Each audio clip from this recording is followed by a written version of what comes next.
यह गाय अपने जंगल का रास्ता भटक जाती है और दूसरे जंगल में पहुंच जाती है। वो ज्यादा चलने की वजह से थकान से चूर हो गई थी। हाय भगवान, ये मेरे कौन से कर्मों की सजा है। अब मैं और नहीं चल सकती, मुझे कहीं पर रुककर आराम करना होगा। तभी गाय को एक गुफा दिखाई पड़ती है।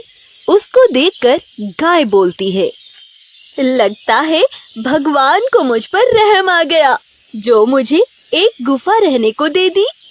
तब गाय उसके अंदर जाने ही वाली थी कि तभी वो देखती है कि उस गुफा के सामने एक पत्थर लगा हुआ है। तभी वहां पर एक गोरिल्ला पहुंचता है और गाय से बोलता है, अरे अरे गाय, तुम कहाँ से आई हो और इस गुफा के पास क्या कर रही हो? अरे अरे, तुम ऐसा क्यों पूछ रहे हो? बस मैं तो आज इस गुफा में रहने के बारे में सोच रही थी। क्या? ये तुम क्या बोल रही हो? क्या तुम्हें इस गुफा के अंदर के राज का नहीं पता? राज? कैसा राज? आओ इधर आओ, मैं तुम्हें सब बताता हूँ। अगर तुम्हें इस गुफा के बारे में जानना है तो मैं तुम्हें कुछ साल पीछे ले चलता हूँ।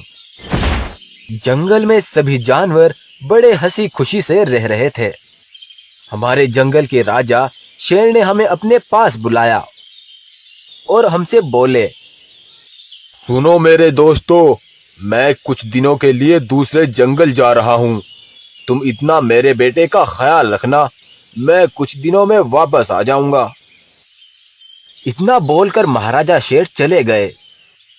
अगले दिन सभी जानवर अपने अपने घर थे। तभी अचानक ऐसी आवाज आई मानो कोई तूफान आ रहा हो। सभी जानवर अपने घरों से बाहर निकलकर देखते हैं तो वो देखते हैं कि एक बहुत बड़ा बाघ जंगल में जानवरों की ओर बढ़ रहा था। वो इतना बड़ा था कि उसको देखकर कुछ जानवर बेहोश हो गए थे। तब उस बाघ ने जंगल से पेड़ों को फाड़ना शुरू कर दिया और बहुत से जानवरों को अपने पैरों के तले कुचल डाला। एक ही दिन में जंगल तहस नहस हो गया था और वो बड़ा बाघ सब तहस नहस करके एक जगह पर जाकर बैठ गया। उस बाघ का गुस्सा शांत होने के बाद जानवर शेर के बेटे को देखने जाते हैं तो देखते हैं कि उस बाघ ने शेर के बेटे को भी मार डाला था।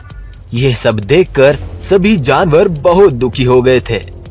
तब हम सभी ने एक सभा का आयोजन किया। अरे अरे भाइयों, ये क्या हो गया? हमारा पूरा जंगल तहस नहस हो गया और साथ ही उस बेरहम बाघ ने महाराज शेर के बेटे को भी मार डाला। हाय, अब क्या होगा? हाँ, ये जो कुछ हुआ सो हो गया। अब उस बाघ का गुस्सा शांत हो गया है। लेकिन जब यह बात महाराजा शेर को पता चलेगी कि मेरा बेटा उस बाघ ने मारा है तो वो उसे मारने जरूर जाएंगे। हाँ भाइयों, अगर ऐसा हुआ तो उस बाघ का गुस्सा फिर से जाग जाएगा और अगली बार हम में से कोई भी नहीं बच पाएगा। नहीं नहीं, हम शेर को यह बात नहीं बताएंगे कि शेर के बेटे को उस बाघ ने मारा है। हमें शेर को कुछ और बताना होगा। हाँ भालू, तुम सही कहते हो।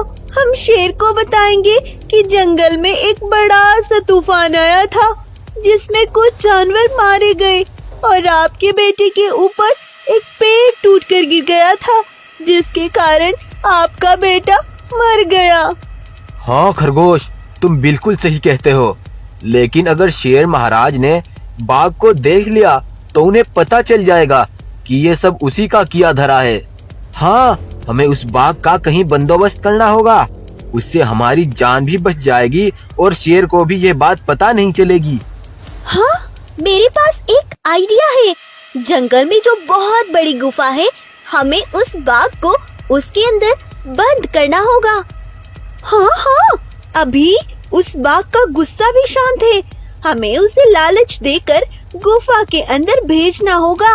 हमें गुफा के बाहर पत्थर लगाना होगा जिससे वो बाघ कभी बाहर नहीं निकल पाए। हाँ ठीक है, तो मैं जाऊंगा उस बाघ के पास और उसे लालच देकर गुफा के अंदर भेज दूंगा। मैं अभी जाता हूँ।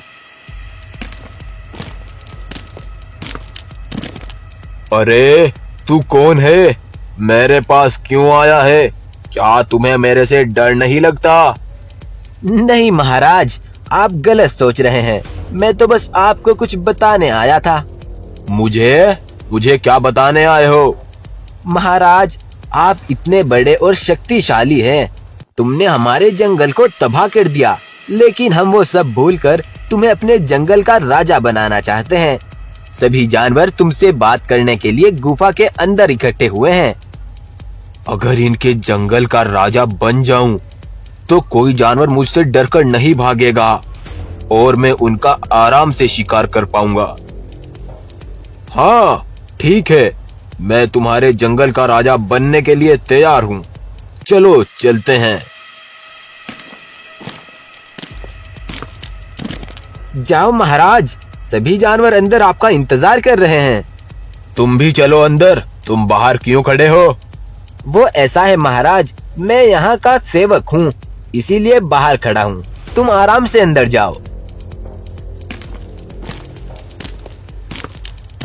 बाघ जैसे ही अंदर गया तो हम सब ने गुफा को बाहर से बंद कर दिया, जिससे वो बाघ हमेशा के लिए गुफा के अंदर बंद हो गया।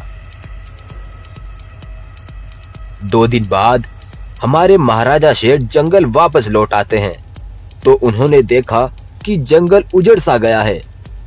तब महाराजा शेर मेरे पास आए और मुझसे पूछा, अरे गोरिल्ला, यह जंगल में क्या हुआ? महाराज, 2 दिन पहले जंगल में बड़ा तूफान आया था, जिससे सब तहस नहस हो गया। और महाराज, एक और बुरी खबर है। कैसी बुरी खबर? बताओ मुझे। महाराज, तूफान में एक पेड़ टूटकर आपके बेटे के ऊपर गिर गया, जिससे महाराज आपका बेटा मर गया। जब शेर महाराजा ने मेरी यह बात सुनी तो वो बिल्कुल चुप हो गए और कुछ नहीं बोले, मानो उनको कोई सांप सूंघ गया हो। सभी जानवर तो उस बाघ से छुटकारा पाकर खुश थे, लेकिन महाराजा शेर अपने बेटे के गम में दुखी हो गए थे। तो ये था इस गुफा का राज, और तुम इसी गुफा में जाना चाहती थी। गलती से भी इस गुफा के दरवाजे को खोलने की कोशिश मत करना। नहीं नहीं भाई, बिल्कुल नहीं, कभी नहीं। तुमने मुझे ये सब बताया, तुमने बहुत अच्छा किया, नहीं तो आज ना जाने क्या होता। गाय और गोरिल्ला की बताई गई सारी बात दूर खड़ा शेर सुन लेता है, जो कि अब तक शेर से राज रखी गई बात थी। अब वो शेर सब सुन चुका था और अब शेर ने अपने बेटे का बदला लेने की ठान ली थी कि अब वो उस गुफा को खोलकर उस बाघ को अपने हाथों से मारेगा। तो क्या शेर उस गुफा को खोलकर बड़े बाघ को मार पाएगा, या फिर वो बाघ इस बार आजाद होकर फिर से सब कुछ तहस नहस कर देगा? ये देखने का इंतजार कीजिए और कमेंट में हमें बताइए कि पार्ट 2 के लिए कौन कौन एक्साइटेड